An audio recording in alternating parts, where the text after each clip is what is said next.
Good afternoon, everyone. I call this meeting of the Housing, Finance, and Policy Committee to order. We have a quorum present. We will move to approval of the minutes. Do I have Representative Rehauer is willing to move the previous meeting minutes? Yes, so moved. Great.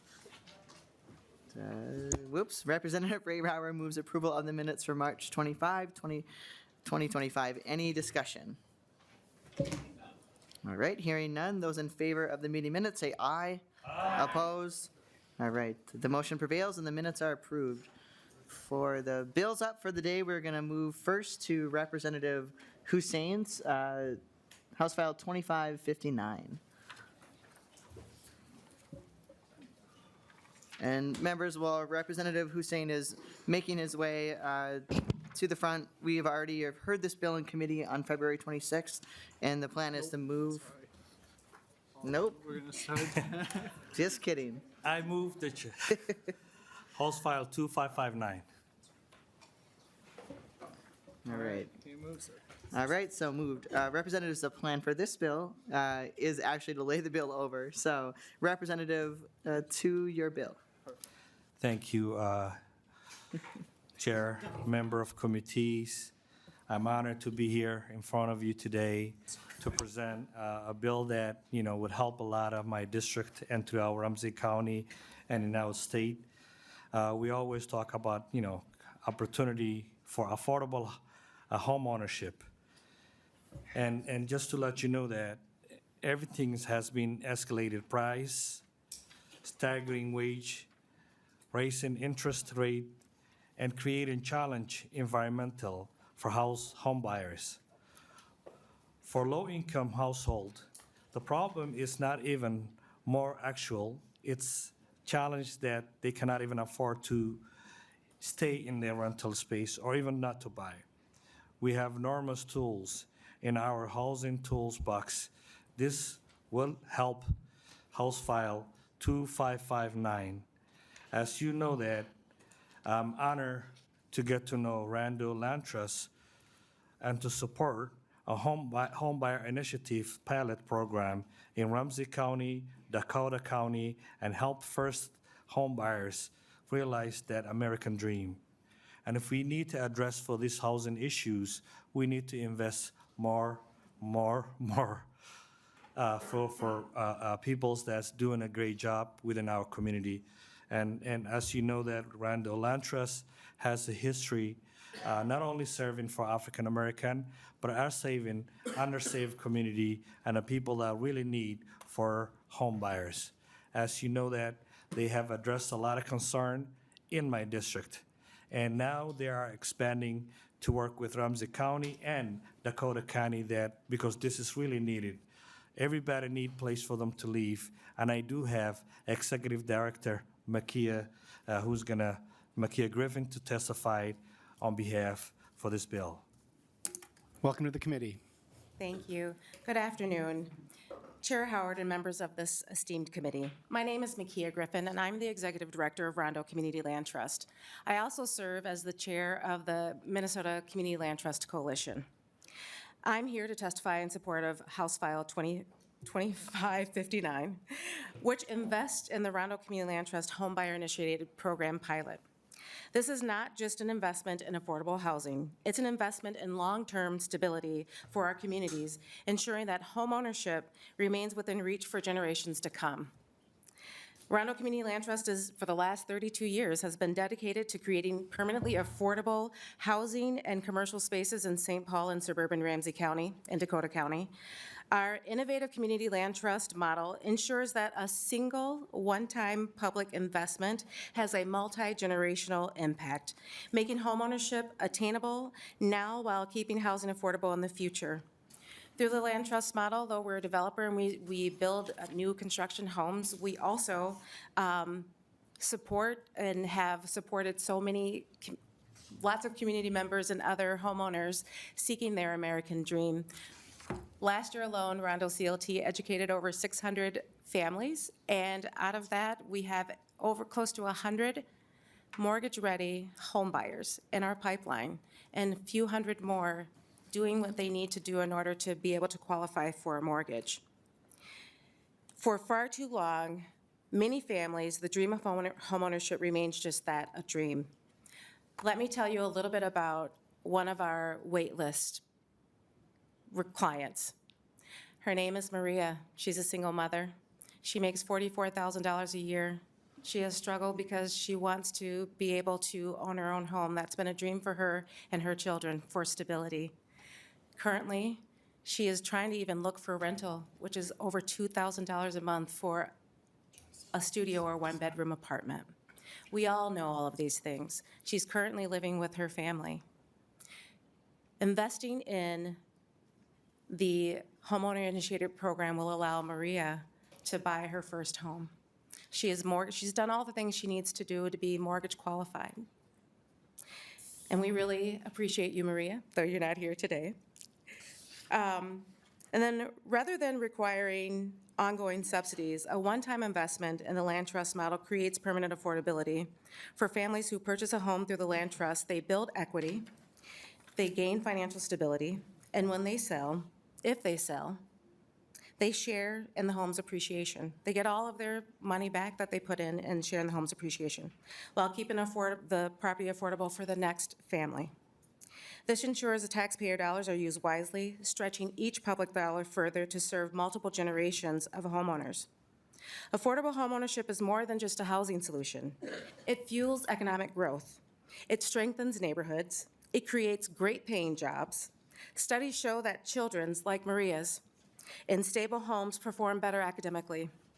And homeownership is the key and the driver of small businesses and success and long-term financial independence. By being courageous enough to support House File 2559, the legislator has an opportunity to make a transformational investment, one that expands homeownership, strengthens families, and fosters economic opportunity in the communities that we serve. I urge you to continue to support this bill to make homeownership a reality for Minnesota families. Thank you so much. And again, thank you, Samakab, for bringing this here, and thank you for your time today. If you have any questions, I'm available to answer them. Thank you so much for your work and for this bill. Are there any member questions? If not, again, thank you, Representative Hussein. Thank you, Rondo CLT, for all your work. And with that, this bill is laid over. Thank you. Thank you. Next, we'll go to House File 1548, Representative Kozlowski.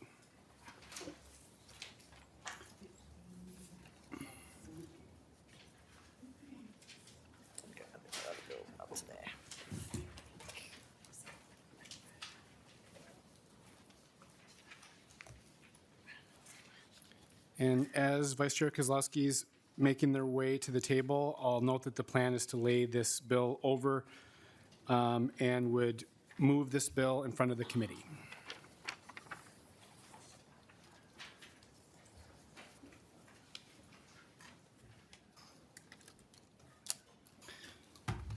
Vice Chair Kozlowski, to your bill.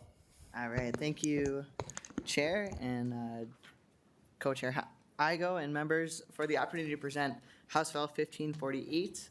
This is a pretty straightforward bill that would simply add housing and redevelopment authorities to the definition of local government in order to allow our HRAs to establish local housing trust funds.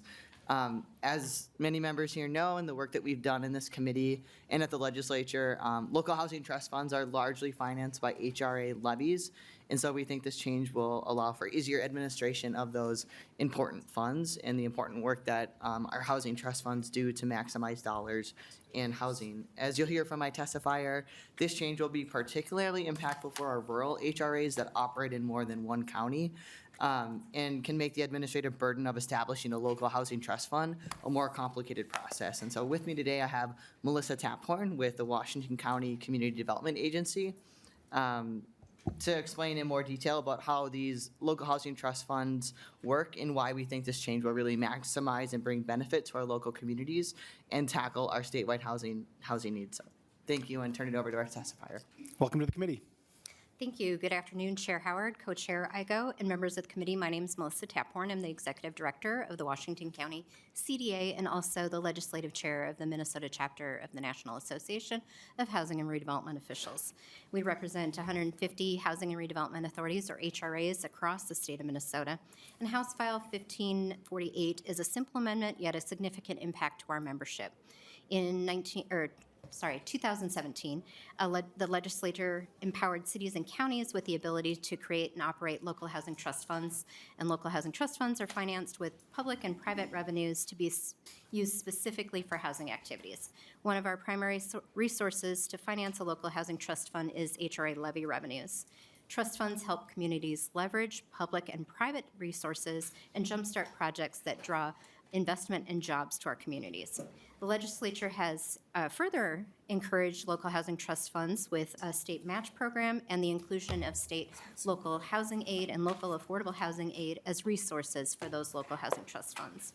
There are over 35 local housing trust funds currently operating across the state, and House File 1548 seeks to give the same power to HRAs. And HRAs are also political subdivisions of the state of Minnesota. But an HRA, and I want to make sure that you hear this because it's an important point in this context, HRAs can only be created by cities and counties or a group of counties in which it operates. And I'd like to share two examples of how this would be important. One is for my agency, the Washington County CDA is a standalone HRA serving the 33 cities and townships in Washington County. In 2005, the CDA established the GROW Fund to ensure affordable housing proposals in our community would move forward into production. And that time, 14 loans have been made to develop over 1,200 rentals and 3 owner-occupied homes with long-term or deep affordability commitments, and 3 more loans are expected to close this year. The CDA's Growth Fund leverages over $10 to every dollar the CDA has invested, and the CDA has invested $7.7 million of our levy and $3 million of LAHA funds, and that averages out to $8,700 per unit for more units committing to the deepest affordability levels. The Growth Fund, however, does not technically qualify as a local housing trust fund because it was not created by the county or by a county ordinance. Since it was created prior to the 2017 statute, there's a gray area, and this is causing Minnesota Housing to have to interpret whether or not HRA-created local housing trust funds are eligible for the state match program and also for use with the housing aid programs. And the second example I want to share is the Southeast Minnesota Multi-County Housing and Redevelopment Authority. That's a multi-county HRA serving Dodge, Goodhue, Wabasha, and Winona counties with additional programs in Houston and Fillmore counties. SEMCRA is their acronym, had to establish 3 local housing trust funds, and their funds provide matching funds to stretch development dollars, encourage new development, and encourage new small local developers to build affordable housing and to meet local needs with their affordable housing partners. The funds were established by individual counties, which designated SEMCRA as their fund administrator.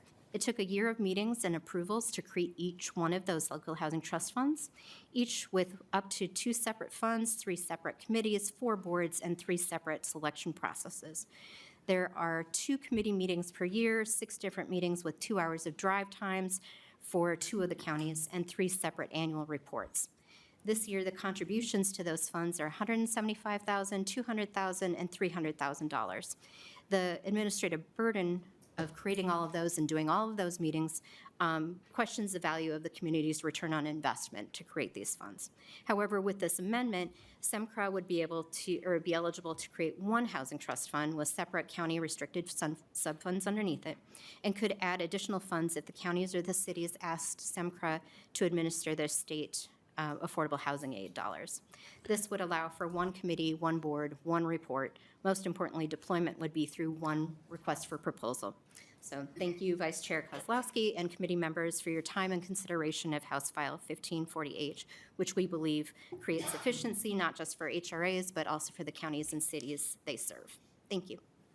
Are there any questions from members? Representative Straba. I tried to follow along as good as I could, and questions kept coming through my brain. And so are you trying to eliminate the HRAs? Representative Kozlowski or Ms. Tapborn? Sure. Thank you, Chair Howard and Representative Scrabble. What we're trying to do with this bill is make it possible for more HRAs to actually come online. We know that for every dollar that local housing trust funds invest in housing, that we're able to unlock and leverage $6 in that state and federal funding. And so, I've checked in with our cities and counties and have heard our HRAs are so often doing the work across the entire county. And so they support more counties being able to have these resources across the state. And if my testifier has any additional things to add, but the intent is to actually make sure that more communities can benefit from local housing trust funds. Representative Scrabble. All right, because, like local government, the bill, 1, 2, 3, 4, 5 words, that's it? And there's nowhere else in the language that this tickles? What I'm trying to say is, the HRA that I'm used to working with, the federal government gives money to that, not the city. And, if you're trying to include the city as an HRA, is that what you're trying to do? Is that basically? Ms. Tapborn. Chair Howard and Representative Scriba, the bill is, not all HRAs only do federal housing. Right. So a lot of us do more city and county work. So this bill is just granting us additional authority in addition to the city or the county. So if the city created that HRA and wanted the HRA to create the local housing trust fund instead of it being under the city budget and the city umbrella, it could give that HRA that authority to do so. Okay, thank you. Ding, ding. That went off. Thank you. Not seeing anything else. Thank you for the bill, and with that, House File 1548 is laid over. And members, we're jumping around a little bit. We're going to move a vehicle bill that we intended to do first, but somehow the chair showed up a little late to his own meeting. So the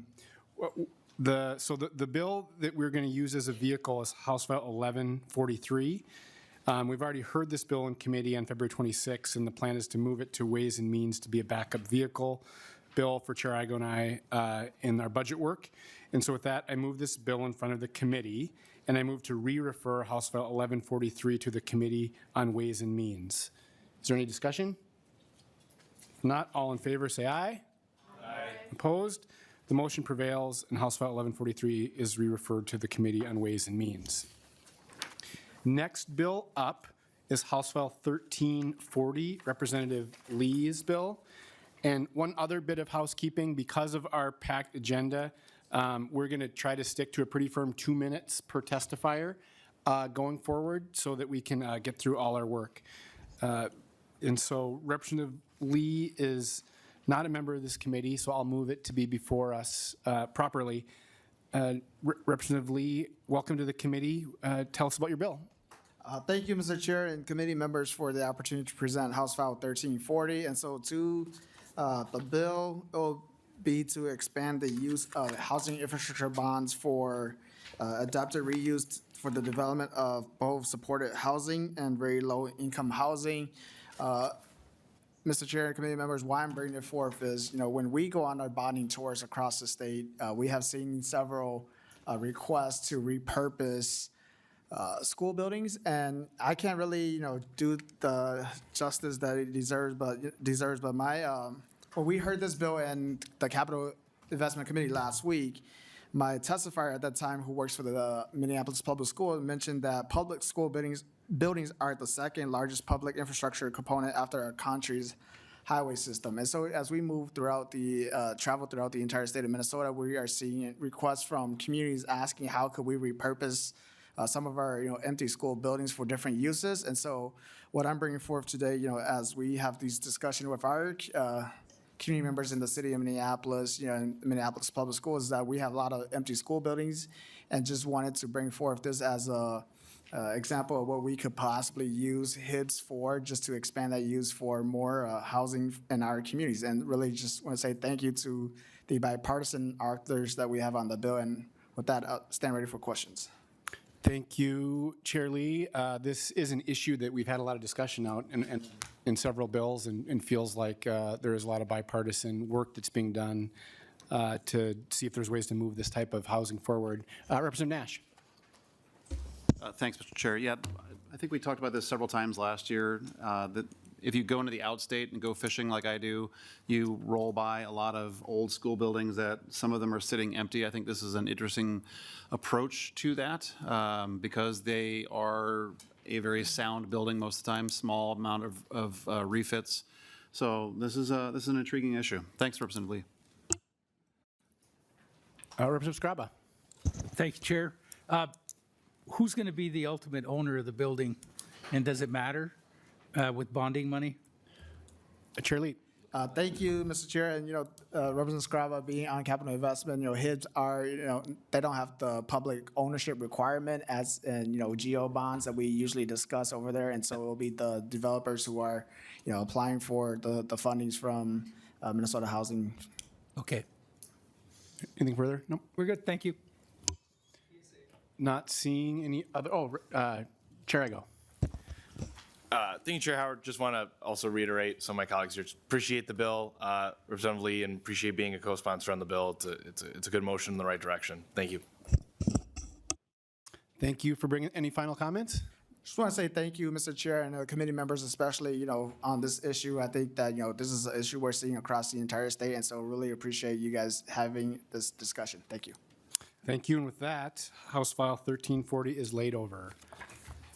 Next up, we have House File 2549, Representative Lee.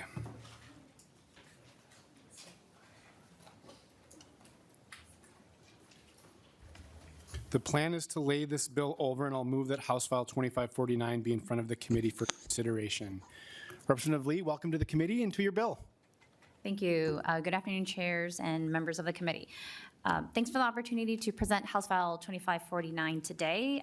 This is a request for $44.6 million in housing infrastructure bonds for the public portion of housing development at the Heights, which is in the northeast corner of my district. I understand this is the last 8% of the financing package that's otherwise being funded through private and local dollars from the county and the city.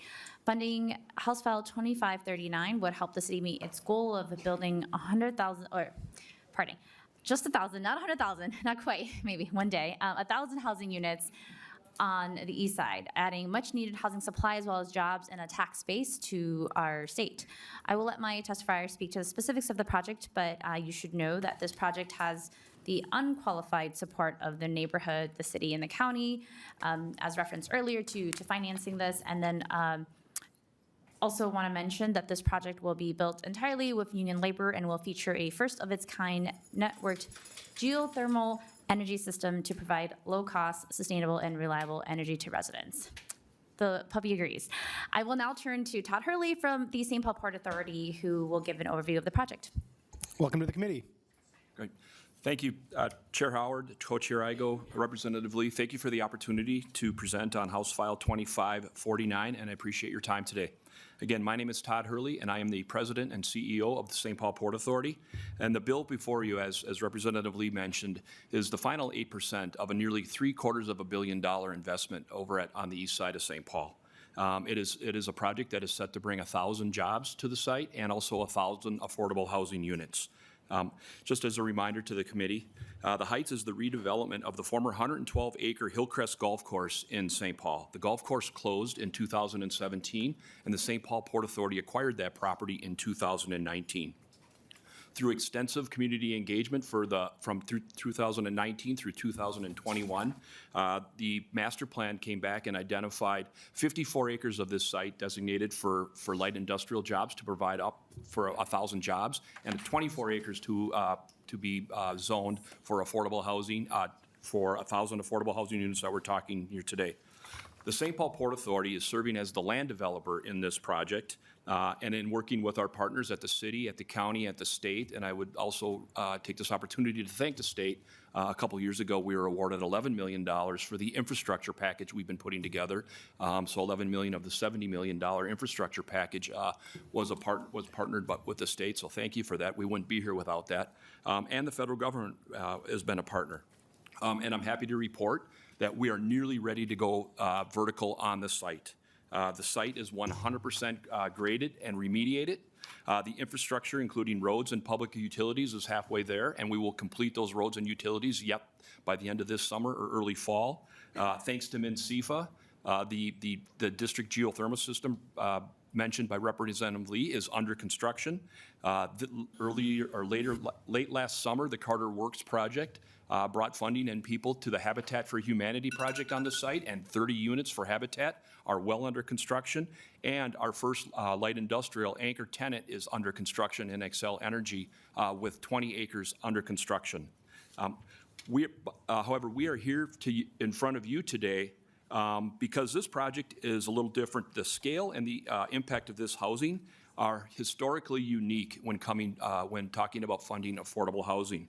Due to its size, with 1,000 units, and due to its mix of affordability throughout each project, not just units. So that mix within doesn't lend itself well for any of the current tools available to fund affordable housing. This $44.6 million that we are here to request is the last 8% of the $420 million of affordable housing costs in this project, meaning that once we get that gap funding, we are ready to go. This project will offer all different affordability levels and uses. The 1,000 units will be high quality, they will be sustainable, they will be affordable. 147 of the units will be for ownership. 137 of the multifamily units will be for senior, and then there will be a mix throughout all of the units of 30%, 50%, 60%, 80%, and workforce housing. Mr. Hurley, if you could get to the conclusion. Thank you. I'm wrapping up now, Chair Howard. Wonderful, thank you. I just also would like to also thank our partners in here. We have our housing developer partners here. In Sherman and Associates is with us. Opara Company, JO Companies is with us. Habitat is with us. And just thank you again to the city and the county and the state. And I can stand for questions. Thank you. Questions from members? Thank you, Representative Lee, and thank you to the folks bringing forward this bill. With that, I will lay House File 2549 over for possible inclusion. Thank you so much. Thank you. Which one am I doing first? We need accessibility or? Accessible Housing Task Force, 1673.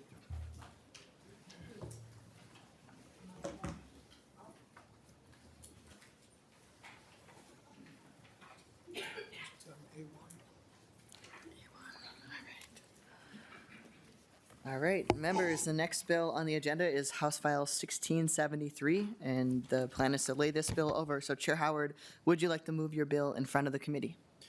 Yes, Chair Kozlowski, I'd love to move the bill. All right, and I understand you have the A1 amendment. Would you briefly describe that amendment? Yes, this is just a technical amendment. We're adding a member to the task force and would appreciate support. Great. Chair Howard moves the adoption of his A1 amendment. Any discussion, members?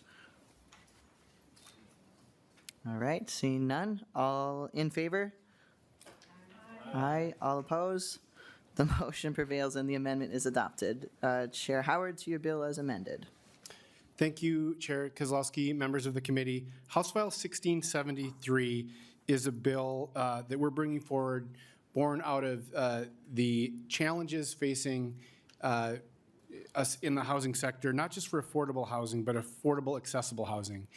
Our committee this session has talked a lot about our housing shortage, about especially the shortage as it relates to affordable housing. But if you really want to talk about a shortage and you really want to talk about challenges, then we're talking about housing that's affordable and accessible for Minnesotans with disabilities. Those challenges range and are can be broad and specific, related to issues that our disability communities are facing. And we believe that the challenges warrant a task force to study this issue, to bring leaders and people with lived experiences from all over the state together to study this issue and bring forward a set of recommendations so that we here in the state of Minnesota can do a better job of creating and maintaining and preserving the accessible housing that all Minnesotans deserve in the state. And so with that, I would turn it over to my testifier. All right, and just a quick reminder before we start the testimony for this important bill and many on the docket that you'll hear the buzzer go off at 2 minutes and just ask you to wrap up your testimony at that point. But please proceed and share your name and your title for the record. Thank you, Chair and committee members. Thank you for allowing me to come speak to you today about House File 1673. My name is Judy Moe, and I am the Director of the Richfield Disability Advocacy Partnership.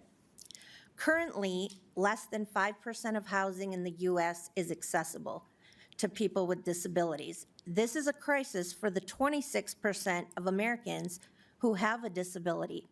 It is also a crisis for the 88% of Americans who would prefer to age in their own home, or with loved ones as opposed to in a nursing home. And their ability to age in place often depends on the accessibility of their home.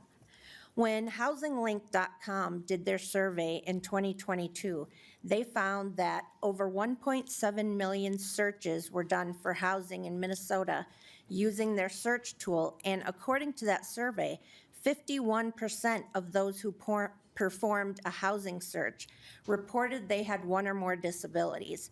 In that same year, only 9.2% of the vacancies posted on their website featured one or more accessible features. And for renters who were not successful in their housing search, 59% reported the reason as not enough accessible rental units, and 80% reported not enough accessible rental units that were also affordable. I am the mom of a daughter, Raven, who uses a wheelchair, and in 2019, she and I lost our housing and were homeless for 4 months due to the lack of accessible, affordable housing.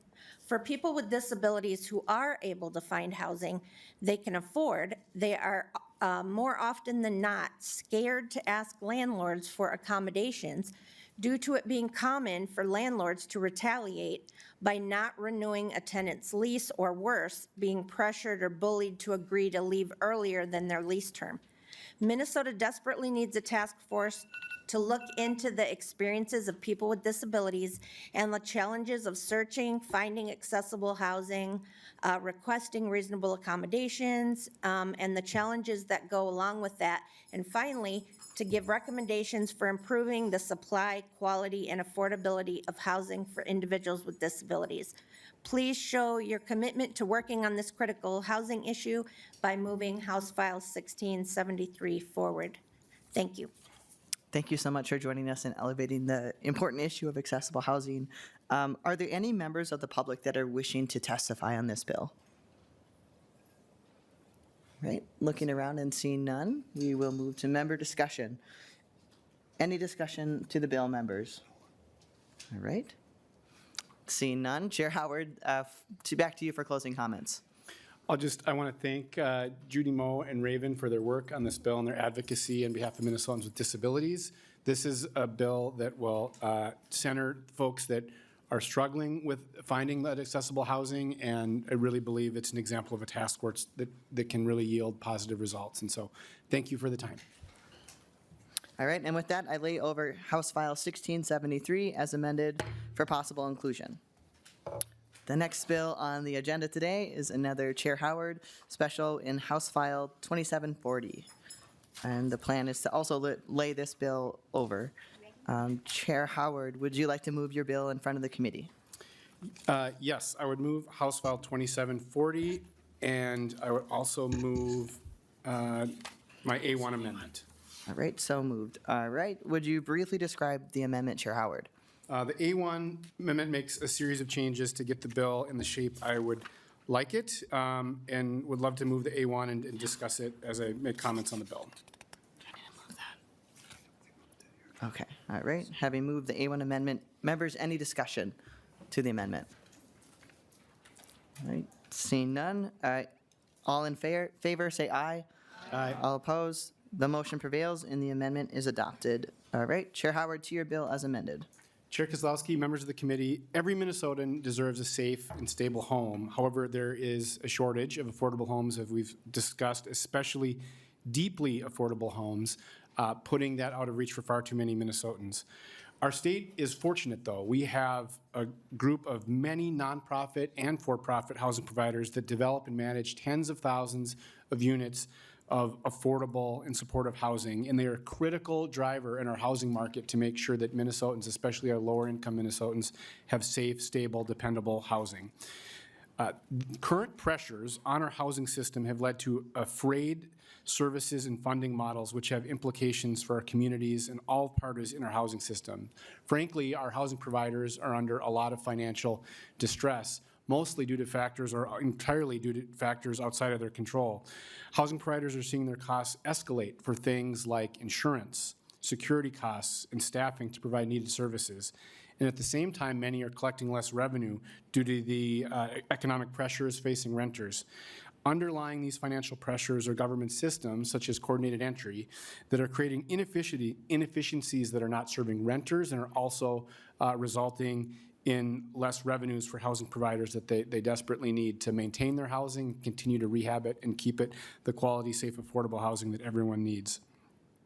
That is why last year the legislature created a housing task force to dive deep into these issues and understand the health of our housing sector, especially of our nonprofit and affordable housing developers, to understand what are the challenges, what's really driving this financial distress, and to discuss what are solutions, what are recommendations we can have to get to a roadmap of financial stability for our housing providers. And this legislation represents that fine work of that task force. We could spend a lot of time, but I want to boil down some of the key pieces of the task force in this recommendation that are part of this bill. One is we're asking Minnesota Housing to track key data and provide that data to this housing committee in the legislature to give us a better chance of understanding the health of our housing market, and to make sure that we're in the best position to be responsive with policy directives to address and move forward. Second, to use the power of convening. We asked Minnesota Housing to convene with local governments to assess their needs and strategize together to address these challenges, and also encourage the agency to convene what's called the Interagency Stabilization Group, or the ISG. This gets in the weeds quickly, but this is an informal group that's been very successful at helping individual housing projects secure needed funding and help distressed properties more on a one-off basis. We think that there's a lot of value in seeing this group work in a more formalized way to the benefit of our entire housing sector. Third, and this might be the biggest policy piece of this bill, is to ask the Minnesota Housing to work with our housing providers to create a policy framework, a roadmap, if you will, that is responsive to the current moment so that we get on a path to stability for our housing providers in the state of Minnesota. And the bill lays out some of the ways in which we seek that policy framework to move forward. Having some kind of grounding document like this could be really helpful to lay a base and help us move forward. And lastly, this bill includes critical funding needed to help stabilize our housing providers and be able to do the rehab needed and others ways to make sure that this housing is stable into the future, because when we lose this housing, it's gone forever. These are affordable units that when we lose them, we displace residents, and the affordability is gone forever. And this is a conversation happening all across the country. That's happening all across this country. We don't want it to happen here. That's why this bill is so important. And with that, I would turn it over to my testifier. Excellent. Welcome to the Housing Committee, and I see you're there, so please state your name and title for the record and proceed whenever you're ready. You bet. Chair Kozlowski, members of the committee, my name is Chris Latondras. I'm the president and CEO of Beacon Interfaith Housing Collaborative. Beacon owns and operates 24 multifamily properties, providing affordable homes to 1,200 Minnesotans. We're also the state's largest provider of permanent supportive housing that pairs deeply affordable homes with on-site services for those transitioning from homelessness. Today, Beacon and our peers in the nonprofit affordable housing sector are experiencing a perfect storm. Rising housing instability, mental health crisis, a deadly and rapidly evolving opioid epidemic, and the aftershocks of our post-pandemic economy. They're all forces that have hit Minnesotans and our residents very hard. For organizations like Beacon, it's led to surging costs and declining revenues.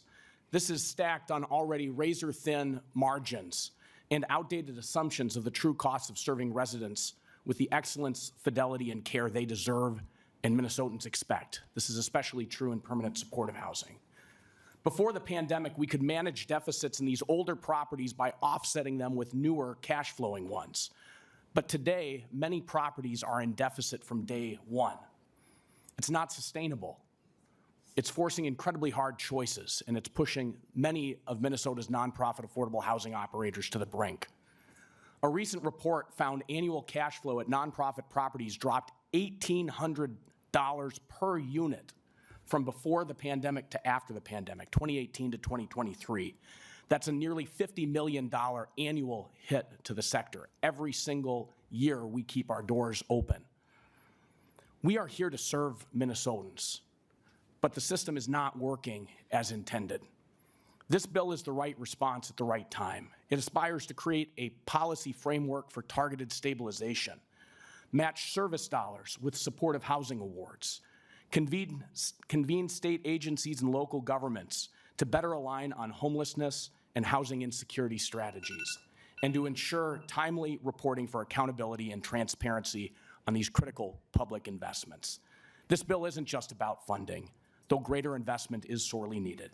It's about protecting what we have already built and making the system work better for everyone. We thank Chair Howard and the task force for their leadership, these recommendations, and we urge your support of this bill. Thank you. Thank you so much for your testimony and being here today. Are there any members of the public who are wishing to testify in this bill? All right, seeing none, we will move to member discussion. Members, any discussion to the bill? No one on the list? Representative Agbaje? Thank you, Chair. Thank you, Chair Howard, for bringing this bill forward. I just kind of have a general question of how you see the ongoing appropriation about this working, particularly because it seems like a lot of it will be provided to our nonprofit housing developers, but also trying to understand how that will help right-size the business model now, because from what I've heard in the past couple of years, things like this have been around, and then just also talking with nonprofit developers, trying to figure out the best way to keep that group stabilized, but also making sure that we are using our public dollars in a way that will help revitalize, so that way people can be self-sustaining without having to rely on the state government. Chair Howard. Thank you, Chair Kozlowski. Thank you, Representative Agbaje. I think we need to do multiple things at once, and we have provided public resources in the past few years to provide some financial safety measures or address the current deep financial challenges, and that's been critically important. And we still do need more, I believe, to stabilize. But I think what we're seeing from the task force is the kind of both and mode of policy reforms that can get at some of the financial implications. We're hoping that this policy framework, in the way it's conjured here, can allow Minnesota Housing in particular to provide some pathways for developments to cash flow better or to reduce barriers to allow them to get to stability. So I think we're still in a place, because of all the outside pressures, that resources are needed to help stabilize. And then with the implementation and ongoing work of the policy reforms, I think that's how we get back to sort of the plan to stability. All right. Representative Agbaje? Thank you, Chair, both chairs, for that. I appreciate that. I think it's still kind of an ongoing conversation. Obviously, there's definitely support that's needed.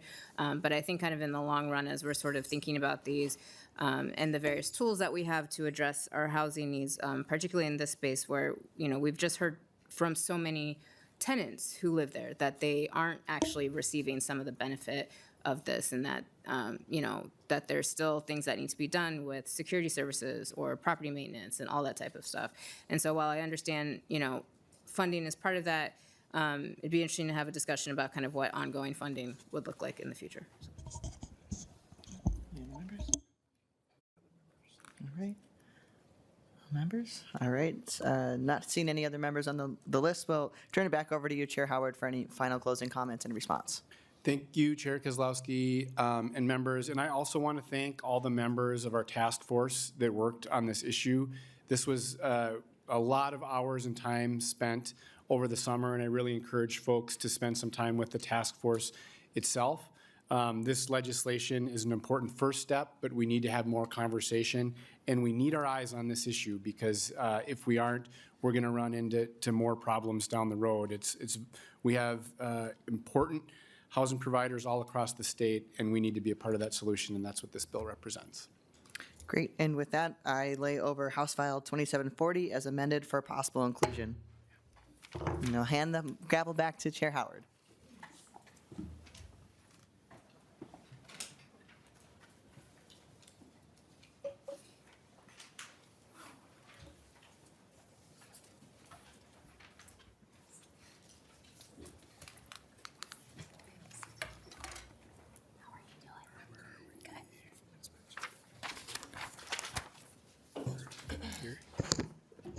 Up next, we have House File 2507, Representative Momanyi-Hiltsley's bill. Would you like to move your bill in front of the committee? Yes, thank you so much, Chair Howard. The bill is before us. Please describe your bill. Thank you for the opportunity, Chair Howard and the members of this committee and the community members who are here. The House File 2507, the African American Affordable Homeownership Development Program, it's a bold, community-driven effort to close one of the most persistent and painful racial wealth gaps in Minnesota, a gap in home ownership. As a representative of a proudly diverse district in the whole entire state of Minnesota, and as a daughter of immigrants who struggle to plant roots in this country, I know what a home means. Home ownership is more than just a roof over your head. It's stability, safety, and legacy. It's a foundation upon which dreams are built of, wealth is passed on, and families can thrive. And yet, the Black Minnesotans whose foundation has been denied for generations, in the state of Minnesota, over 70% of households are homeowners. Only 28% of Black Minnesotans own their own home. And while housing stability is a challenge for many, 60% of the Black households are cost-burdened, paying more than they can afford for rent or mortgage, double the statewide rate. This bill is not simply about statistics. It's about Black children waking up every morning in instability, about families forced to choose between rent and groceries, about generational consequences of being blocked out of the most basic American promise. That if you work hard, you should be able to own a home and build a future. House File 2507 meets this crisis with community-rooted solution. It does a couple of things. One, it expands affordable house ownership opportunities. It invests in Black-led workforce development. It supports land acquisition, design, and new construction. And lastly, it's building capacity for Black-led housing organizations to shape and lead their own community developments.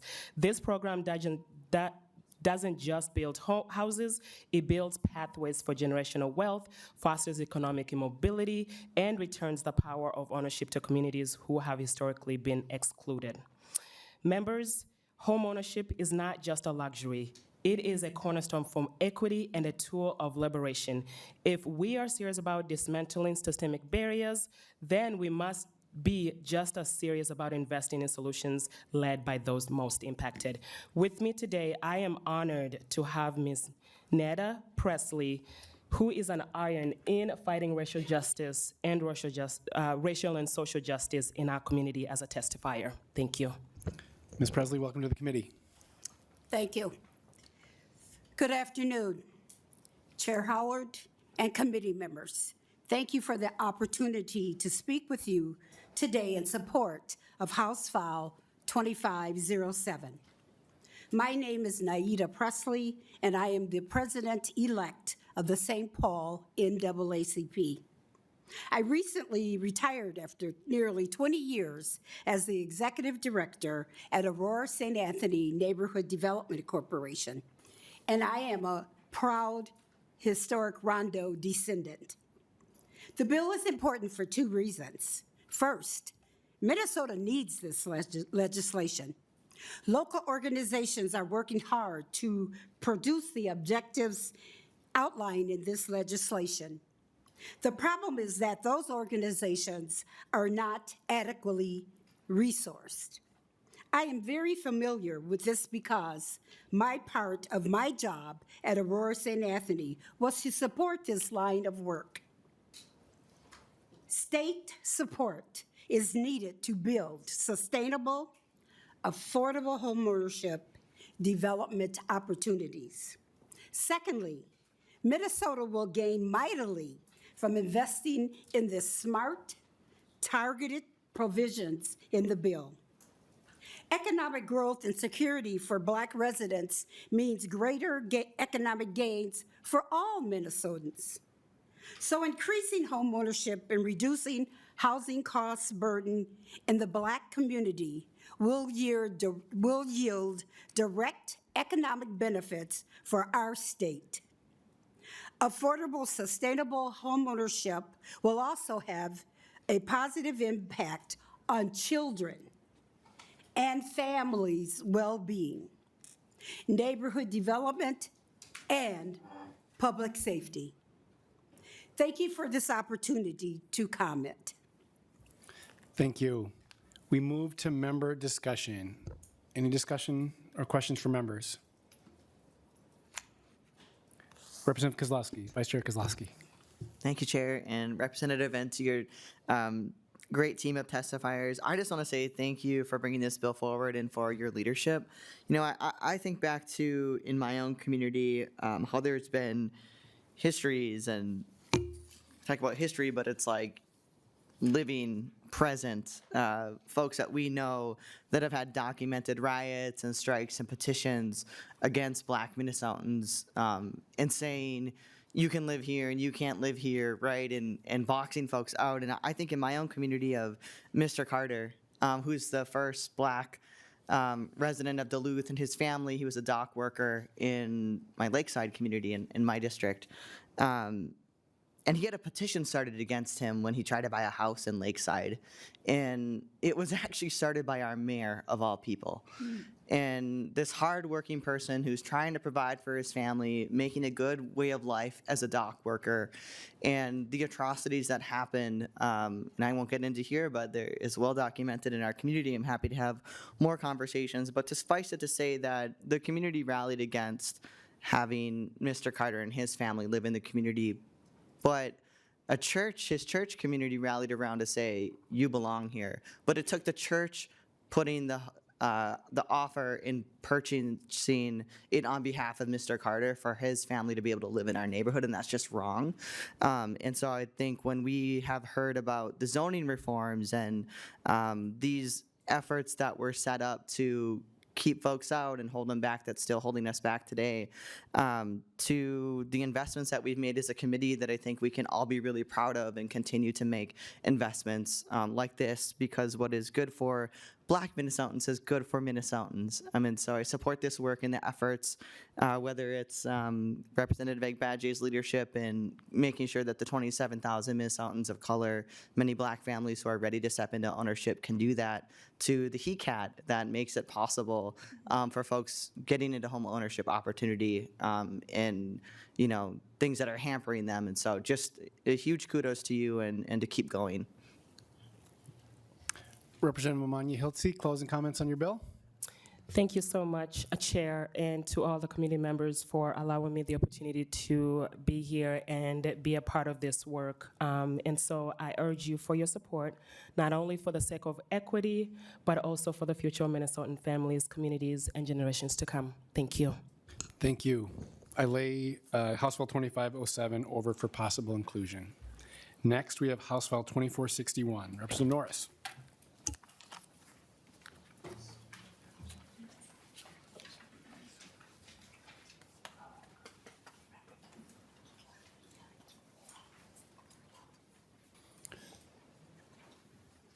Representative Norris, would you like to move your bill before the committee? Yes, Chair Howard. I move House File 2461 for possible inclusion in the omnibus, or the housing budget bill. So moved. Representative Norris, to your bill. Chair Howard and members of the committee, House File 2461 addresses a pressing need for Minnesota's manufactured home residents by providing essential funding for down payment assistance and cooperative ownership, ensuring long-term affordability and financial security for low and moderate income families. House File 2461 will also allow for greater flexibility in cooperative conversions when parks come up for sale, allowing opportunities for resident-owned communities. There are a number of reasons to support House File 2461. First is preserving affordable housing and expanding home ownership. Manufactured home communities are the largest source of naturally occurring affordable housing that we have here in Minnesota. Despite being an essential homeownership pathway for thousands of Minnesotans, these communities face financial challenges that limit their long-term stability. By providing $5 million for down payment assistance, this bill ensures more families can afford to buy homes in these communities. Second, this bill helps with closing the financing gap for manufactured home buyers. Unlike traditional home buyers, residents in manufactured home communities lack access to conventional home loans and down payment assistance. This bill provides a targeted solution, ensuring those home buyers have equitable access to financial support. Third is that it supports resident-owned cooperative models. When residents can purchase their manufactured home parks as cooperatives, they gain long-term control over their communities, preventing displacement and rent spikes.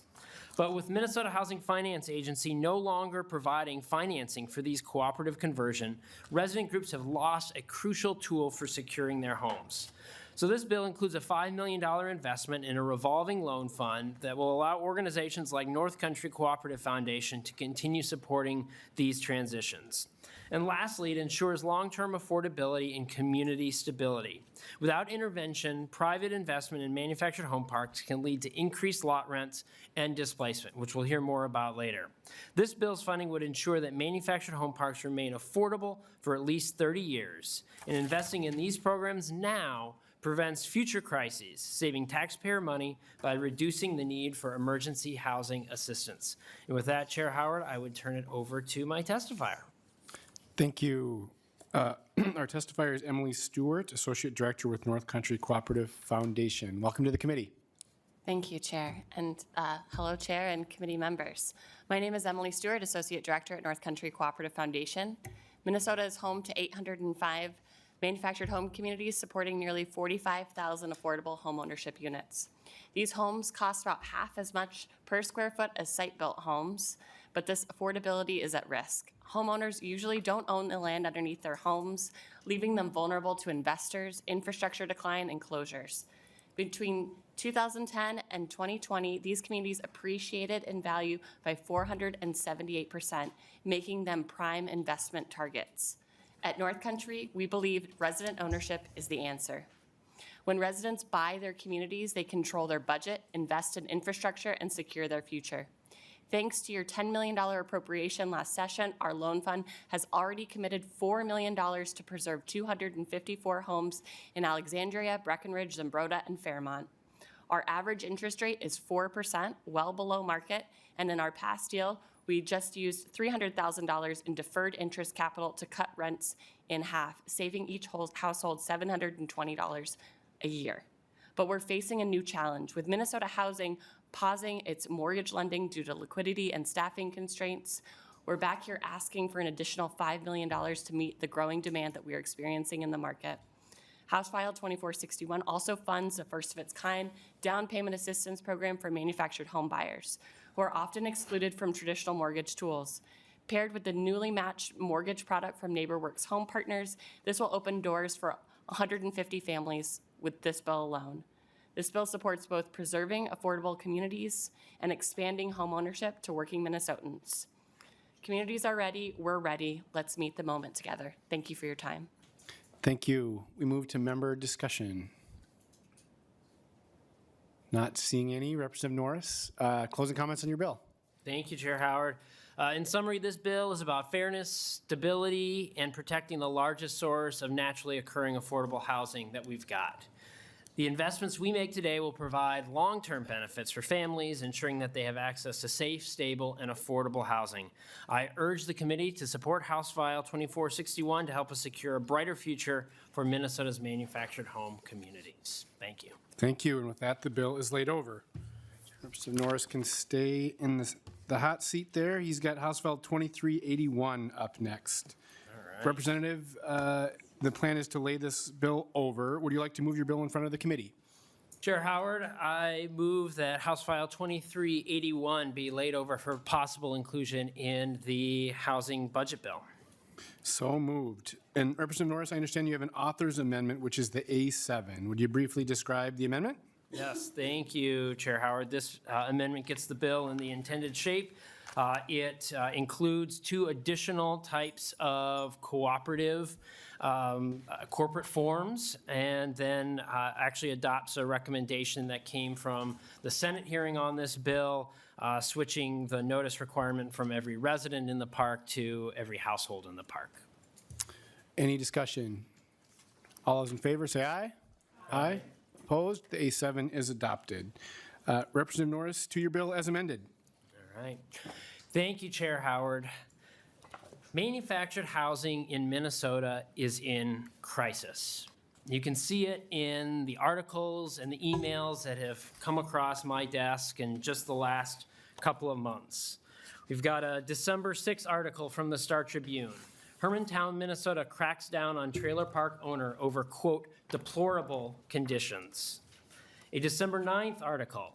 Mobile home residents seek rent relief from Lake Elmo. An email I got on January 25th, urgent issue impacting Hispanic community at Cimarron Park, Lake Elmo, Minnesota. Another Star Tribune article, this one February 12th, Minnesota Housing Agency sues to keep mobile home park open in Marshall. Another email, this one, Brandondale just turned off the water to the entire park overnight in sub-zero temps. Got that on February 16th. March 10th, Lakeville steps in over concerns of severe lack of investment at expanding mobile home park. And then most recently on March 13th, Hermantown Trailer Park owner begins to close in lieu of fixing life-threatening problems. There are about 180,000 Minnesotans living in the state's roughly 800 manufactured home communities. 90% of these Minnesotans who live in a manufactured home community own their home but rent the land underneath it. This halfway homeownership structure makes manufactured housing unique from other housing markets and also calls for similarly unique consumer protections. Today, you will hear the story I've been watching unfold in my district and in red and blue districts across the state. Private equity swallowing up what used to be a mom-and-pop industry, seeing some of our state's lowest-income residents as nothing more than profit centers, while rare resident-owned cooperatives serve as beacons of hope, showing how these parks can remain one of the last best sources of naturally occurring affordable housing in our state. The stakes are high, which is why this manufactured home park resident Bill of Rights is a weighty bill. It does 3 big things. First, it tackles the issue of excessive rent increases by finally defining reasonable rent as no more than a 3% annual increase. Second, it creates a true opportunity for residents to purchase their park if it were to go up for sale and create a resident-owned cooperative. And third, it creates more enforcement of laws already in place and clarifies the community owner's responsibility for things like tree care and utility maintenance. I'm proud to stand beside dozens of residents who are with us here today and thousands more all throughout the state. In fact, we've got signatures here from over 2,000 manufactured home park residents in Minnesota. And I will now turn it over to some of them to share their stories. First on our list is Natividad Seefeld, president of Park Plaza Resident-Owned Cooperative.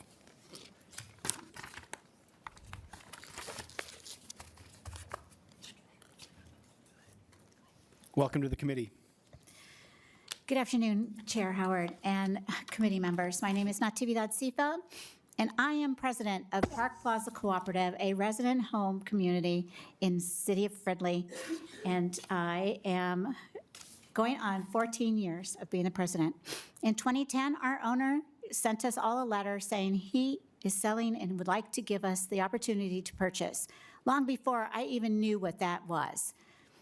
Shortly after that, we received a letter from North Country Cooperative Foundation. We're here to help you purchase your community. We gathered together in our local library, and we voted yes. We became a community on February 15, 2011.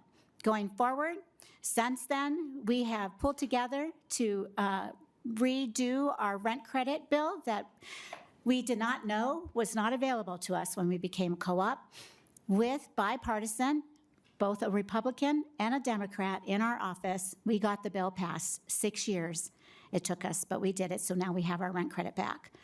2016, we did $1 million worth of infrastructure. We revamped our loan. We did not raise the rent. And I will stress, we did not raise the rent. For those of you who have communities that are outside owners, we did streets, water, sewer, lights, added 7 fire hydrants, of which our community did not have, added extra manholes to be able to access the sewer lines, added readable water meters to every single home at no cost to the residents, including the piping that it took to do that. Fast forward 2018, we also did a reach for a grant to build a storm shelter. We received $424,000 to do so. We used $79,000 of our own money that we saved, and we took out a small loan, and we all voted yes to a $6 increase. I stress that again, only a $6 increase. We now have a community center and a beautiful storm shelter that can withstand up to an F5, the first of its kind, above ground. Please come and see it. It's beautiful. We just had beautiful parties there this weekend. Quickly, going forward, I cannot stress enough that we only have 81 families. We don't raise the rent every time a tree falls. We don't raise the rent every time the taxes go up. We did not even raise the rent this time when our taxes went up. So if we can do it, we know others can do it, and there's no reason to go above 3%. I urge you to please look at the file, House File 2381. Please, please pass it for the 189,000 families who are not as lucky as us at Park Plaza to be safe and have control of our finances. We own our land and we own our homes. Thank you. Next, we have, and members, we're not going to do clapping, if you would. Next, we'll have Matthew Spellman, Senior Director of Advocacy for Minnesota Realtors.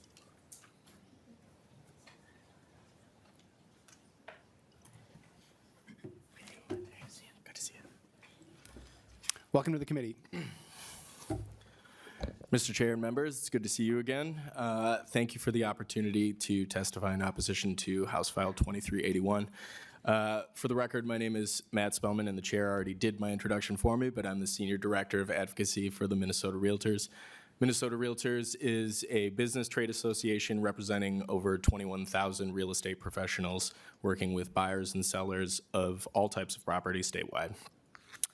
I would like to highlight 2 concerns here today, first of which Minnesota Realtors oppose rent control policies. Rent control policies disincentivize investment in new construction of properties, as well as it disincentivize investment in existing properties. Section 8 of the bill establishes rent control on manufactured homes or manufactured home parks by imposing a 3% rent cap on rent increases from year to year. Imposing rent control on manufactured home parks may adversely impact one of the most affordable housing options in Minnesota. Second, Minnesota Realtors supports policies that recognize and protect the right to own, use, and transfer real property. One of the fundamental rights of any property owner is the ability to freely market and sell their property without unreasonable restrictions. An owner of any property, including a manufactured home park, may have any number of business and/or professional reasons for deciding to sell their property. The notice and opportunity to purchase process established in Section 10 would prevent a park owner from accepting any offer for the sale, lease, or transfer of the park without first giving 60 days written notice. Additionally, Section 10, Subdivision 4 would result in another 15-day delay if the owner rejects any offer from the residents. This section also requires the owner to share the prices, terms, and conditions of the offer received. This is a significant change from the information that must be disclosed under current law. Minnesota Realtors believes this section is a substantial interference in the right of a property owner to freely sell their property and may deter potential buyers who are not willing or able to wait out the delay mandated by this bill. Thank you. Thank you. Next, we have Sammy Silver, resident of Cimarron Manufactured Home Community.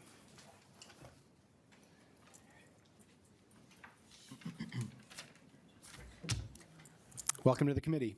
Thank you for having me.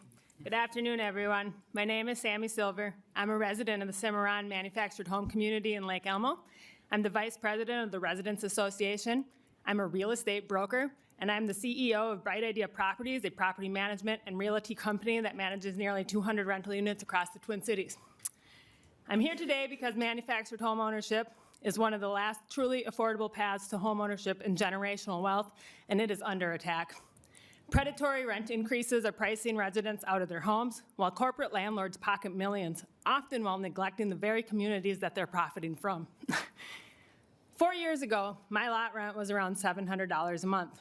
Today, it's $1,019. That's a 45% increase with no added benefits. Our rent does not cover home maintenance, it doesn't cover lawn care, and it doesn't cover snow removal for our lots. What it does include is water and sewer from a PFAS-contaminated well, and frequent harassment and mistreatment from the management company. That's an amenity none of us were aware that we were signing up for. Without this housing option, my business that I own and the opportunity that gave me likely wouldn't exist. But the future of this opportunity is vanishing under the weight of massive unchecked rent hikes. Some suggest trying to tie the rent stabilization bill to the CPI, but over the past 3 years, inflation has ranged from 5.2% to 9.4% annually. That would allow double-digit rent increases, completely defeating the purpose of this bill. Instead, we propose a reasonable 3% cap with exceptions only for verifiable health and safety repairs. This is a necessary step. We cannot afford to do nothing. And let me be clear, the residents in this room today, myself included, we're not going away. This problem is not going away. We will not stop fighting for a solution. This crisis doesn't just harm families, it weakens Minnesota's economies. When families are forced to put more and more of their income towards the lot rent, that's money that's not spent at local businesses, restaurants, or even on their own children. Instead, it's funneled directly into out-of-state corporate profits, draining our communities and worsening our housing crisis. This is not a partisan issue, it's a Minnesota issue, and it's an issue of fairness, stability, and economic opportunity for working families. Please stand with your constituents and not with corporate greed. Vote yes on this bill. Thank you for your testimony. Next, we have Dave Check, president of Tri-Park Investments.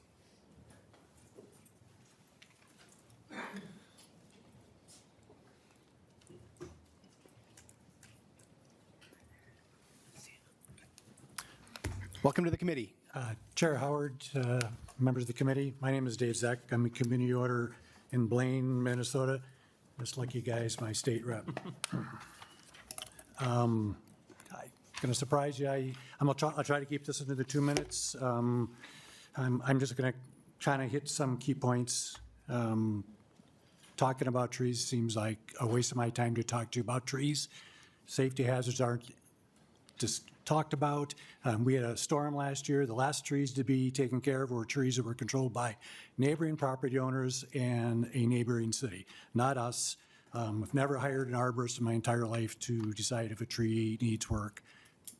Almost every resident thinks there's something wrong with their tree. I'm not saying that sometimes there aren't complaints, a very common complaint. I'm going to speak against rent justification. I've been doing this a long time.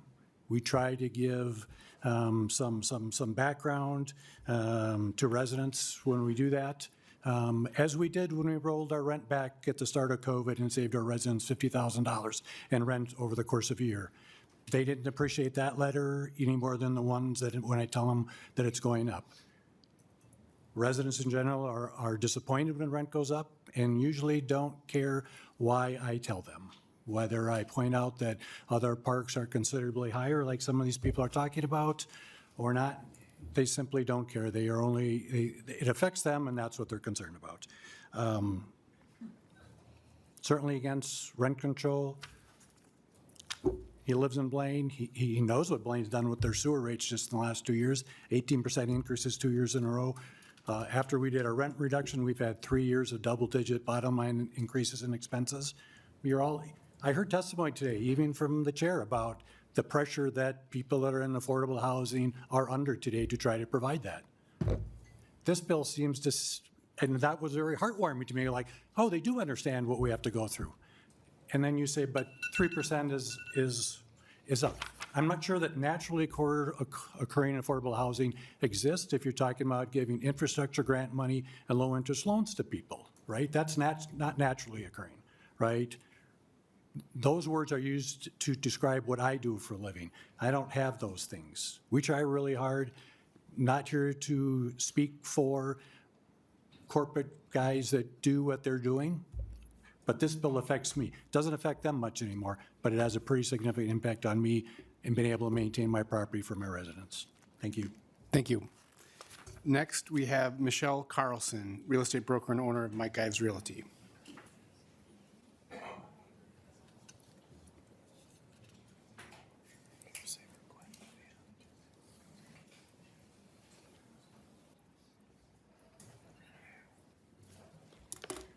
Welcome to the committee. Thank you very much, Chair and committee members. My name is Michelle Carlson. I am a second-generation manufactured housing community owner, real estate broker, and I'm here to speak in opposition of House File 2381. I own and manage 6 communities in the state of Minnesota with 1,100 home sites and over 2,500 residents. More and more people in Minnesota of all ages do not want that financial burden of land ownership. Many are leasing apartments. In our industry, they're leasing the home sites, land lease communities. And these residents are choosing to live in a safe neighborhood, a neighborhood with convenient amenities and professional management. Land lease communities are a great choice, but this bill is not. This bill spreads a false narrative that all communities are increasing rental rates unreasonably. And as a community owner, I'm very sensitive to my rental increases and to how that affects my residents. Putting statewide rent control is not a way in which would allow for me to adjust for fluctuation of increased operating expenses. This is unfair. Most of these increases are uncontrolled. They're coming from property tax increases, utility rate increases, increases in street repairs, asphalt, construction materials, and most recently, insurance increases. Vendors are also increasing their costs, and these are uncontrolled by us, the community owner. Rent control would severely diminish my ability to operate my business at the highest level for my residents, and it will cause me to cut back on maintenance and improvements. And you're just taking my livelihood. You're also taking my property rights away, not allowing me to market or sell my communities to any buyer of my choice. And as a business owner, every business owner should have that right. It's a taking of property rights without just compensation. The current notification of sale language is working. Let's not end it. I'd like to say once again that Greater Minnesota is in dire need of affordable housing, and privately owned communities are the biggest advocates of non-subsidized affordable housing. Let's work together to help develop affordable housing, not hurt us with rent control and rent justification and taking away property rights. Thank you for your time. Thank you. Next, we have Mark Lambert, Summit Management. You want to mention after that? You can tell them to get ready. Oh, yeah. So we're getting there. Chairman Howard, members of the committee, thank you for your time this morning. My name's Mark Lambert. I've been a community owner for 41 years. I have 2 important points that I want to make today regarding the first right of refusal language It's not first opportunity, it's a first right of refusal. Number one, line 1.1 of the bill, who are the resident representatives that are advocating for the first right of refusal bill? And number two, this bill is breaking a hard-fought, negotiated deal with both houses and the governor's office that many of us made in these same rooms just 2 years ago. Back to number one. If this bill is passed, it will subject every single manufactured home community sold in the state of Minnesota to the scrutiny of the unknown representative of the residents. We really know what this means. It means cooperatives. And by this law, they will be given the first right of refusal to purchase every community in the state of Minnesota, again, presumably in the name of the residents. My concern is the bill contains a long list of duties, of requirements of these owners, that they must reply with good faith. We have to, and we have to be reviewed for possible damages, including accidental, incidental, consequential damages. What's missing in this bill? Absolutely no standards of good faith or good conduct on the cooperatives. They frankly have a license to do whatever they please. They have no pre-qualifications. We simply need to get a name out saying we're interested, and they're qualified. They have no opportunity, and they may not even have the ability to put a deal together. In short, they get to look at every single sale in the entire state of Minnesota, regardless of their qualifications, and then claim that they're working with the residents, and they actually can stall by litigation a sale. So I'm really concerned about who are the representatives, who's the cooperative. Secondly, and I'll make it real quick, when the trifecta came up, we didn't want a first right of refusal, but the industry came to this room and we agreed to the notice of opportunity to be heard. 9 notices have been sent out in the last year. There's no testimony here indicating whether the cooperatives even approached those 9 opportunities to be purchased. There's no indication as to whether or not there was even an effort to try to acquire communities. Let's give the notice of opportunity an opportunity to work. We all worked hard to be here. It's only been on the books for a year. It's time to give it a chance. Thank you. Thank you. Next, we have Mark Bruner, President, Manufactured and Modular Home Association.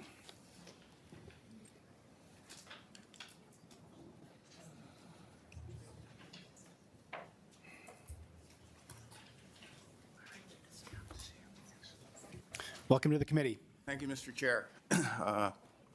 Mark Bruner, Manufactured Modular Home Association of Minnesota. We're formed in 1951 and represent the private owners of the nearly 900 manufactured home communities in Minnesota that are home to about 50,000 residents. We also represent the builders, the plants that build manufactured and modular homes. About 85% of the new homes we build today go on private property, are financed with conventional, traditional type mortgages. We have several concerns with the bill. Excuse me. We have several concerns with the bill. You've heard several of them. Eliminating fundamental property rights, imposing rent control, needing to justify rent increases, and blowing up an agreement or a deal that we made on the notice of solicitation 2 years ago that just took effect in 2024 and really hasn't had a chance to be in effect to determine if in fact it is working. There appear to be a variety of provisions in the bill that address maybe a one-off situation, incidents that, such as, a tree falling and now needing an arborist to come and determine, how much of a branch needs to be cut off on the tree. I mean, I don't know where you find an arborist in, greater Minnesota to come out and do that for you. Obviously, it would be very expensive. There are a couple points, or a few points we do support. Perhaps with some tweaking, limiting the late fee for delinquent rent to 8%.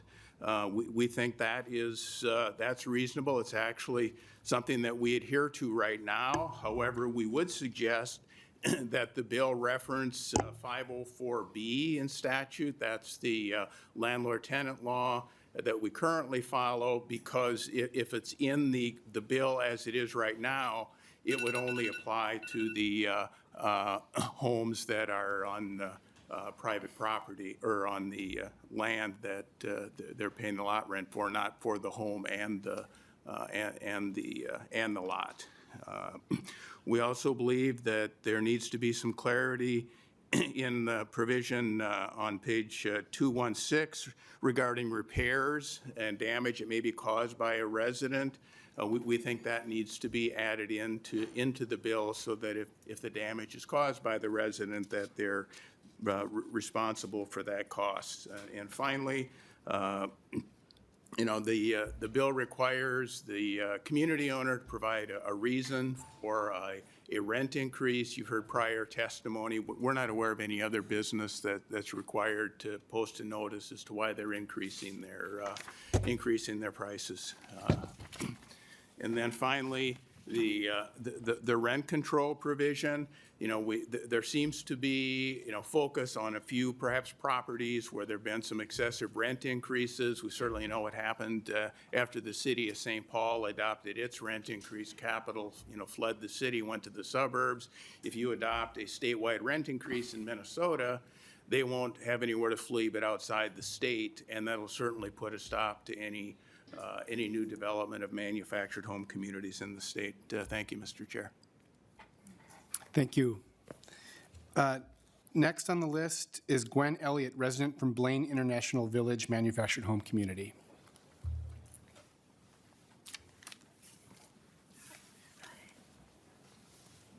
Welcome to the committee.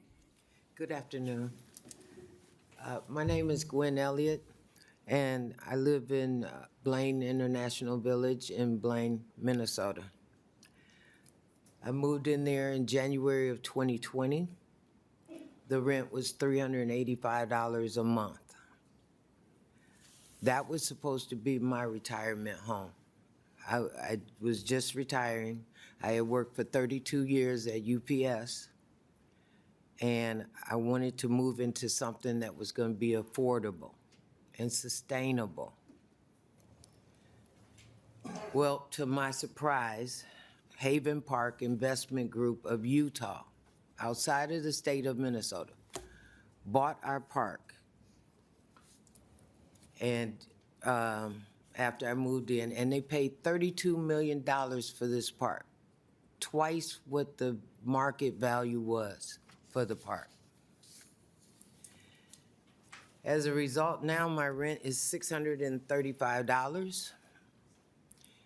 That's what the increase is now. New people moving into my park are paying $885 a month now with the mandatory lawn care service. And that so many of the parks are paying more, even more than what we're paying in rent. Because the rents have, lot rents have escalated so high, people like me have had to come out of retirement. I thought I was set. I did my 32 years. I thought that was a done deal. But now I'm working again to afford the lot rents.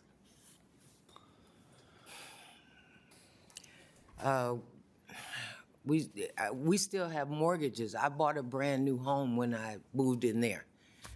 I have a mortgage. It's not just lot rent, not just the dirt underneath. We have 2,000 petitions that we've had signed, and we will continue to do this. We will not stop at this point. I'm asking this committee to consider us, to consider this bill and consider passing this bill. Thank you. Thank you for your time. Thank you. Any members of the public wishing to testify? If not, okay.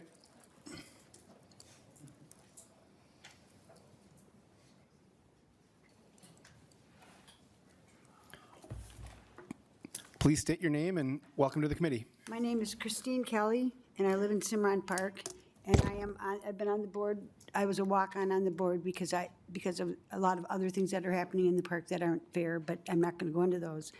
But I am going to say to everyone here, I make food for people that don't have money to buy food. My neighbors fasted for 72 hours to feed their kids, and we had to find food for them to help them. I'm sorry, but I don't know. You guys find a solution. Figure it out. It's not, we're just people trying to survive. My lot rent is it's $1,020 a month. I moved in, it was $600.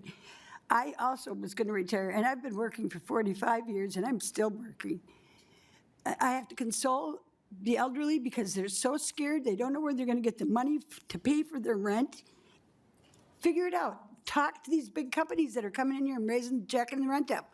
I mean, this is crazy. I went from 600 to over 1,000 in like 4 years. It's not okay. People don't, you don't plan that. And when you're getting older and you're ready to not work anymore, and you don't think you're going to have to go get a job again, or you don't think you're going to have to work twice as hard just to make the bills. And this is our affordable housing, people. This is our affordable housing. Is it affordable? It's not. You hear all of us crying over here. I don't want to console people anymore. I don't want to cook food for people anymore. I want to do it as a labor of love, not a necessity. I love doing it, but not like this. So please consider this and work together. If you're not happy with the way the 3% doesn't work for you people, then figure it out. Don't come in here and cry. Give us a solution. We need a solution. We're hurting. We're all hurting, and it's more than that. But again, we're not going to talk about that. Thank you. Thank you. We will now move, yes.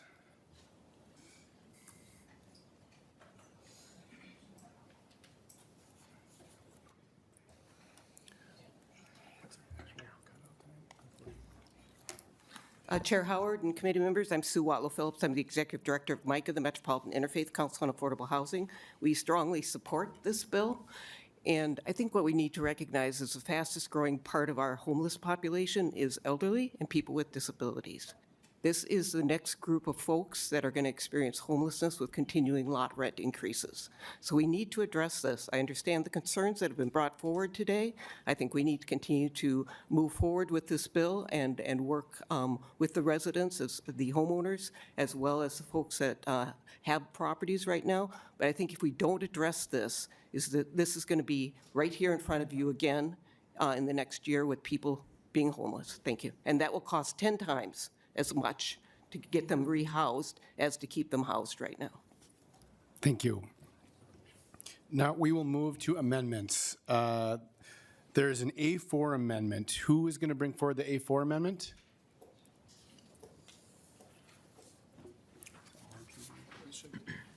Representative Johnson, is the A4 your amendment? Yeah, sorry.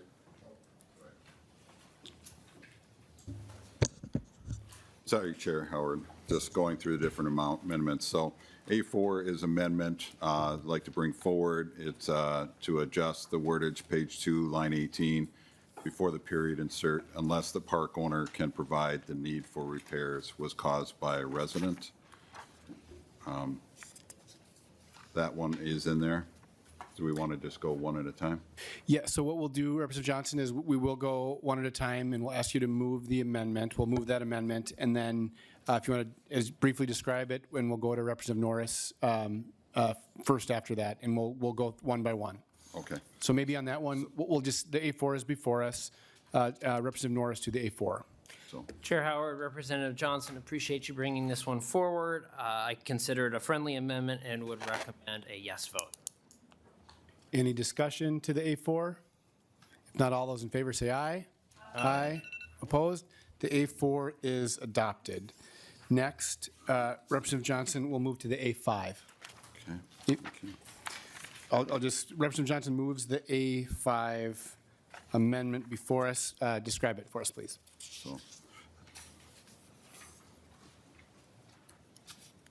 So the A5 is also, Mr. Chair, sorry. Go ahead, Chair. I'd like to move forward amendment, which is an adjustment, page 3, delete section 7, renumber the sections in sequence and correct the internal references. amend the title accordingly. Representative Norris. Chair Howard, Representative Johnson, I'll maybe provide a little bit of additional background on what that does. It strikes the provision of the bill that requires the park owner to provide basically a rationale for why the rent is going up. Existing law already requires that rent in manufactured home park, rent increases be reasonable. Therefore, it seems reasonable itself that a park owner should be able to articulate the reasons for an increase. And therefore, I'm going to recommend a no vote on this amendment. Representative Johnson, anything further on the amendment? No, no further comments. Thank you. Any discussion? If not, all those in favor, say aye. Aye. All the opposed, say no. No. The amendment is not adopted. Next, we have the A6 amendment. To your A6, Representative Johnson. Sorry. Just getting to where that is again. I apologize. Yep, I got page 5. Just looking for delete section 10. Sorry, Mr. Chair, I'd like to bring forward page 5, delete section 10, renumber the sections in sequence and correct the internal references, amend the title accordingly. As was mentioned earlier during testimony, section 10 is talking about the first right to refusal. And since it is already in there in the previous bill, it still has time to see how it's working. So it's just removing that whole section. Thank you. So the A6 is before us. Representative Norris. Chair Howard, Representative Johnson, one of the best solutions that we've got to addressing this challenge is converting as many parks as possible to resident-owned cooperatives. This provision enhances existing notice requirements to give residents a true opportunity to purchase their park when it goes up for sale. Therefore, I'm going to recommend a no vote on this amendment. Any discussion to the A6? So Representative Johnson, anything further? No further comment. Thank you. Not seeing any members that want to get on the list. So all those in favor of the A6, say aye. Aye. Opposed, say no. No. No. The A6 is not adopted. Next.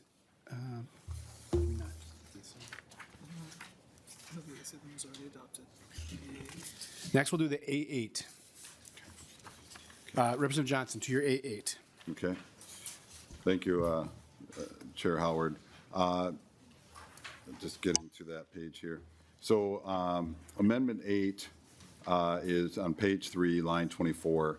Delete everything after the period. Page 3, delete lines 25 to 29 and insert a rent increase may not exceed the average of the annual percentage increase in the consumer price index for shelter for 3 years preceding the increase.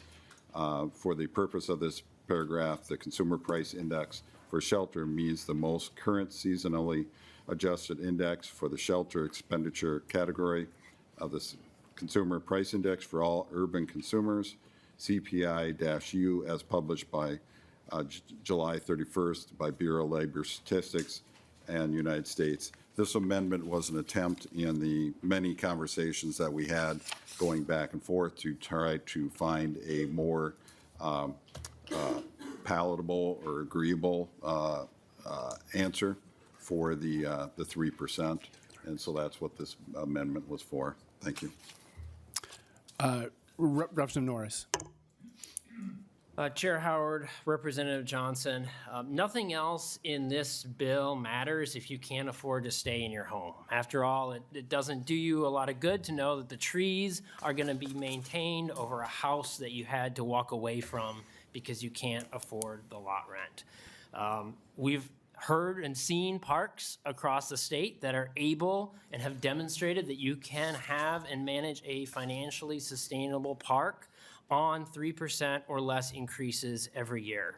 I do appreciate the dialogue that's occurred around this particular section of the bill, but after consulting with the resident advocates, I'm going to recommend a no vote at this time.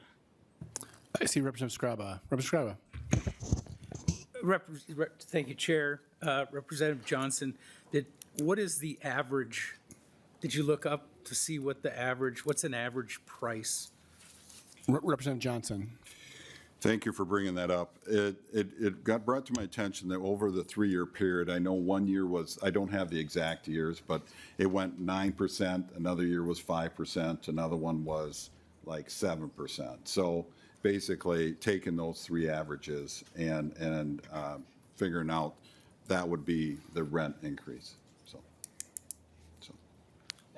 Representative Johnson, anything further on your amendment? No, thank you, Chair. I'd just like to add, we had a testifier up here saying if we don't like the, if we're uncomfortable with the 3%, come up with other ideas. This was our attempt to come up with something, another idea. So thank you. Any other members? Not seeing any. We'll move to the vote. All those in favor, say aye. Aye. Opposed, say no. No. The amendment is not adopted.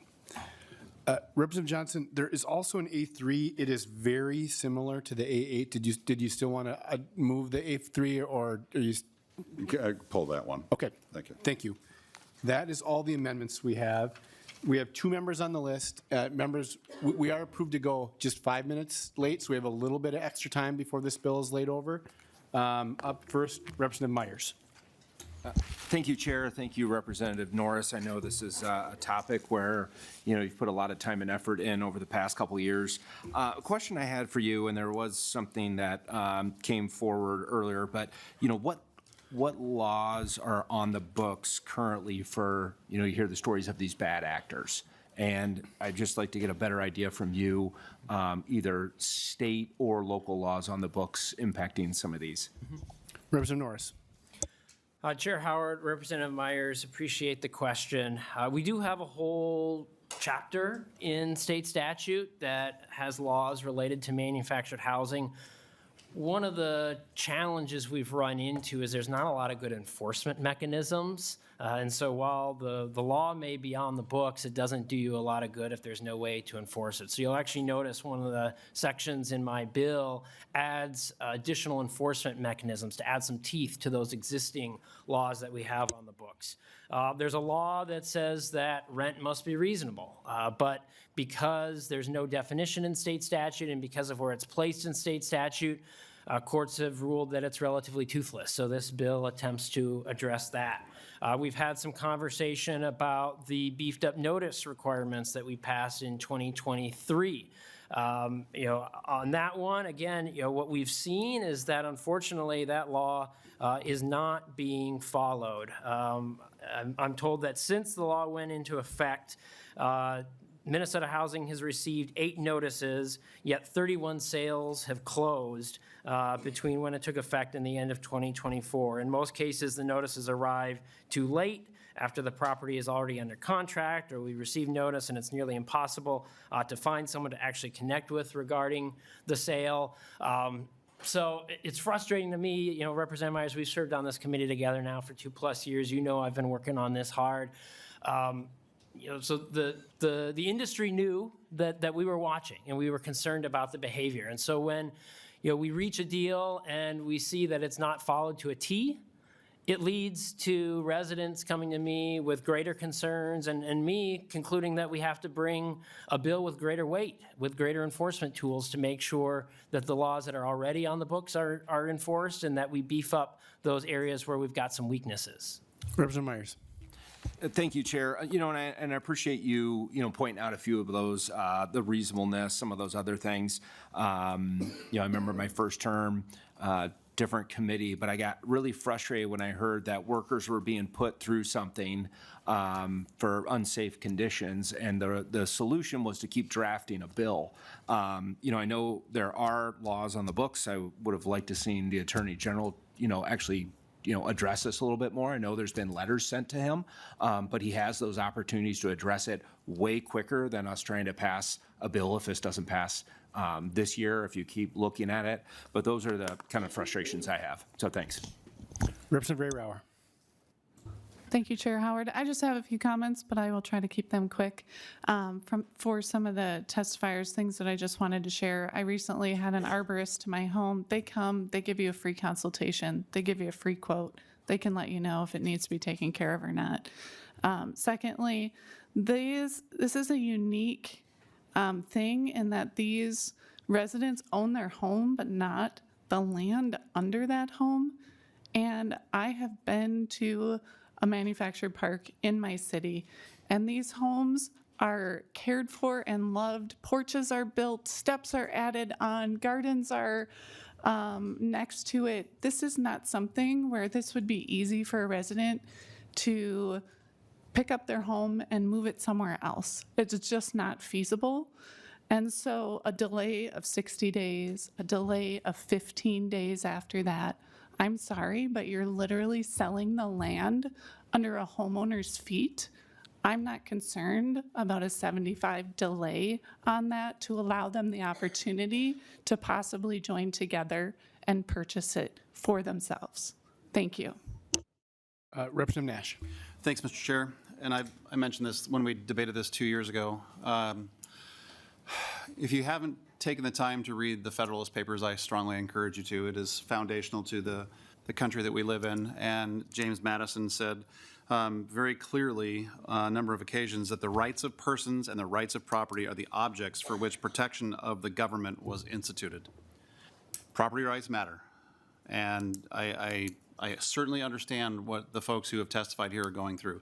But we should not lose focus or lose sight on the fact that the person who owns the underlying property has rights as well. And I believe that you believe that, Representative Norris. But fundamentally, our country is predicated on property rights, and this bill seeks to deprive the person who owns that property of their rights as well. So I would be opposing this. Thank you, Mr. Chair. Representative Hussein. Oh, no. We'll go to Chair Igo.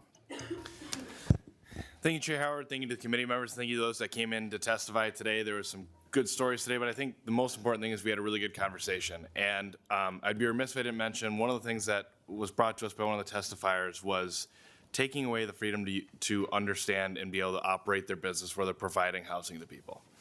And I think when we're looking at this issue and we're talking about this issue, something that was really important that was said that I want to make sure this committee understands as we talk about this issue is that these rents and everything around it, we live in a time where costs are rising all around us. Some of those costs are rising based on decisions that happened in this room, based by people in this room saying no to that one side said yes to.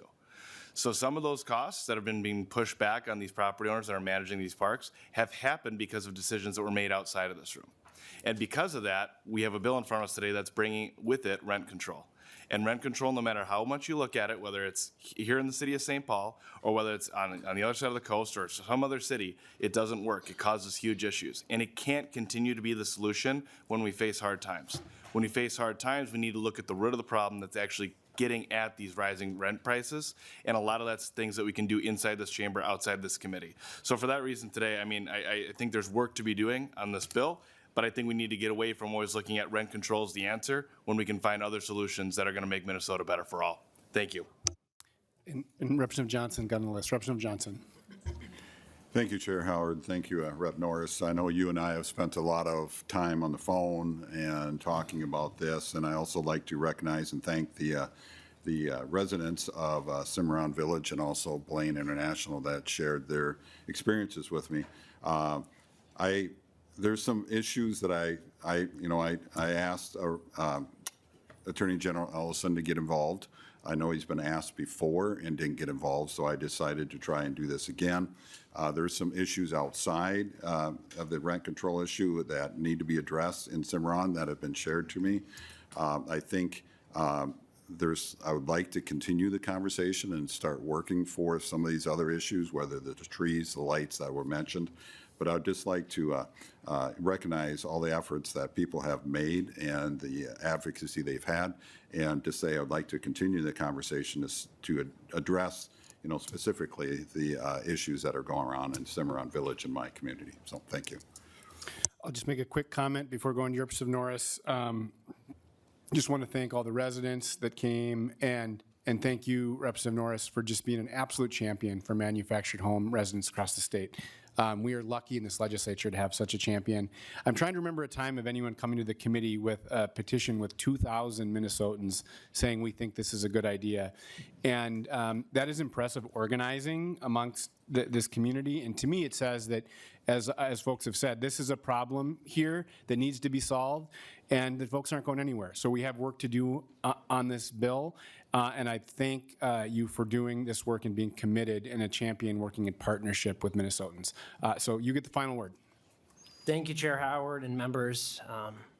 I'm disappointed we're going to have to lay this bill over today, but I can count votes, and I know we don't have the bipartisan support that's going to be required to advance the bill. So we'll lay it over, and we'll keep doing the work of trying to convince legislators to stand with residents over private equity firms. But I also hope that today's hearing has put private equity firms on notice. We have no plans of standing idly by while you take advantage of some of our lowest income Minnesotans. When people are forced to choose between staying in their homes and paying for food and gas and medicine, Minnesotans will rally to support their neighbors. I ran for office to help make people's dreams possible, not watch big out-of-state corporations swoop in and crush them. So I hope legislators from both sides of the aisle will join me in making sure that we write more stories like Natividad's Park and no more stories like Sammy's and Gwen's. Thank you. Thank you, Representative Norris. And with that, I lay over House File 2381 as amended for possible inclusion. With that, members, we are adjourned.